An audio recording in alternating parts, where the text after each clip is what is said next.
حارة صغيرة اسمها حارة فلفل حار. كان في أخين مشهورين في الحارة كلها اسمهم شحتة ومرسي. الناس كانوا دايما يقولوا عنهم دول مش أخوات، دول فيلم كرتون عايش بينا. شحتة الكبير كان دايما بيحب يظهر إنه العاقل، ويمشي ماسك جورنال ومتكلمش حد غير لما يقول الأستاذ شحتة يتكلم.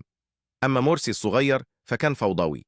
في يوم من الأيام أمهم قالت لهم أنا طالعة عند خالتكم، عايزاكم تحطوا البيض يسلق على النار ومحدش يلعب. استغفر الله في التعليقات واشترك في القناة. قالوا حاضر يا ماما. أول ما خرجت شحتة قال يا مرسي، تعرف البيضة لو نطت من الشباك ممكن تكسر دماغ مين؟ مرسي قال مين؟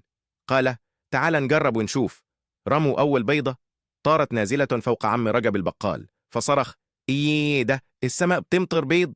رموا التانية، وقعت فوق قطة الحارة، جرت زي الصاروخ. رموا التالتة، راحت فوق دماغ الخواجة صاحب السوبر ماركت، جه طالع يقول بعد 5 دقايق البيض كله خلص.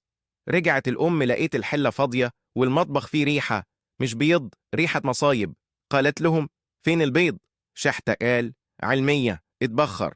مرسي قال نزلناه تجارب ميدانية. تمام، التجربة الجاية هتبقى بالمقشة فوق دماغكم. وجريت وراهم في الشقة كلها وهم بيصرخوا احنا أبرياء يا ماما، دي القطة هي اللي كانت بتجرب.